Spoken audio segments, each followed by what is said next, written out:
Lorsque l'évangile a été annoncé par Jésus-Christ, Jésus-Christ ne s'adressait bien sûr qu'à des Juifs.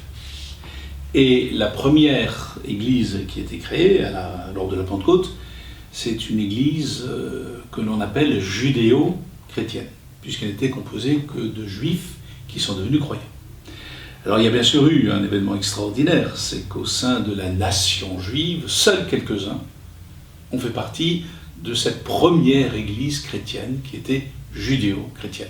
À la Pentecôte, il y avait les 12 apôtres, puis il y avait les 120 dont on parle les Actes des Apôtres, et puis l'église s'est petit à petit étendue en Judée, dans la Palestine, jusqu'en Syrie, à Damas et à Antioche de Syrie, et là, ce sont pratiquement que des Juifs qui sont devenus chrétiens. Et il y a eu subitement un événement absolument extraordinaire. Ça s'est passé aux alentours des années, 32, 33, à Antioche de Syrie, où des païens se sont convertis à Jésus-Christ. C'est-à-dire des gens qui adoraient des idoles, qui ne croyaient pas comme les Juifs en un seul Dieu, et qui, à cause de l'annonce de l'Évangile, se sont tournés vers ce seul et unique Dieu, et vers Jésus-Christ le Seigneur. Des païens sont donc devenus membres de l'Église.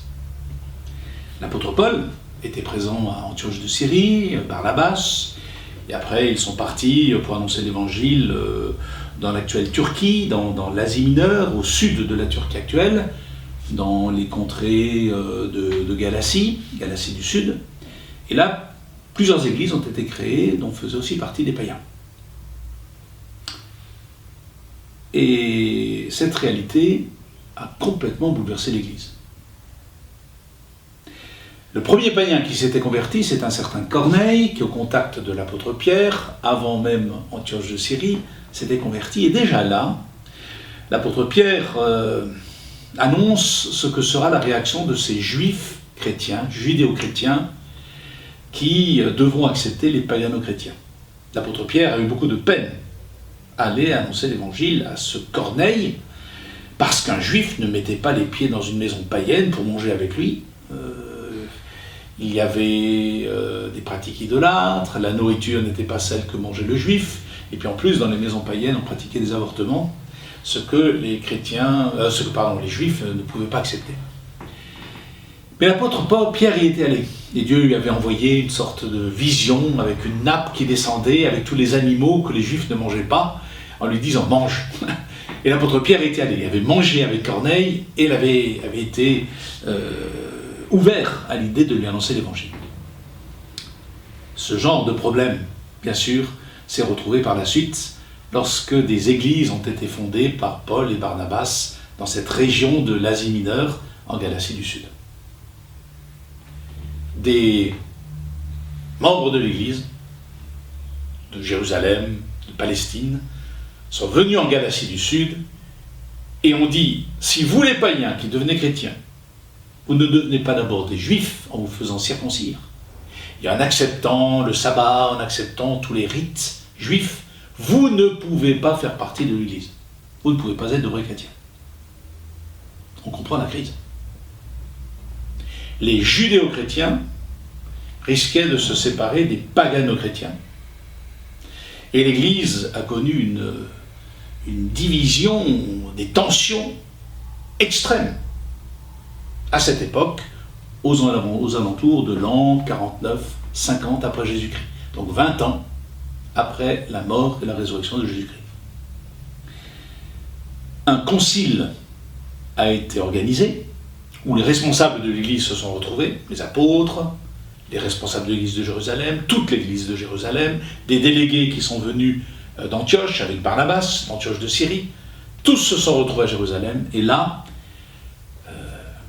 tous réunis, ils ont reconnu que Jésus-Christ, le Seigneur, fils de David, qui a vécu sur terre, le Messie, qui est mort, qui est ressuscité, qui est monté au ciel, et qui s'est assis à la droite de Dieu, lui, le Seigneur, Jésus-Christ, et le nouveau David, comme le roi de ce peuple, nouveau peuple de Dieu, qui se compose de juifs et de païens convertis à Jésus-Christ, et qu'il n'était pas question d'exiger quoi que ce soit d'autre de ces païens que la seule foi en Jésus-Christ, le Seigneur, le roi messianique, le roi qui règne sur ce peuple, composé d'abord de juifs et de païens, qui étaient comme greffés, comme ajoutés à ce peuple juif.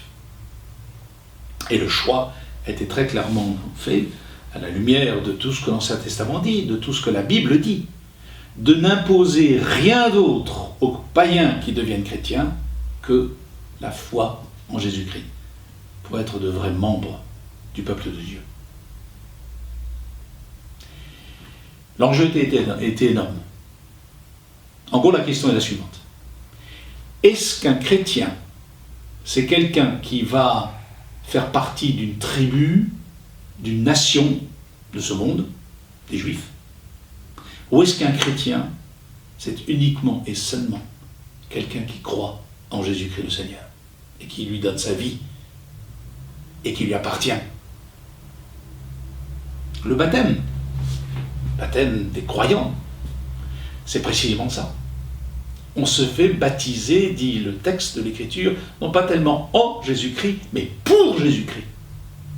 Je confesse ma foi pour le Christ, je le suis. Je suis son disciple. Je vis pour lui. Et ça, c'est la seule condition pour être membre du peuple de Dieu.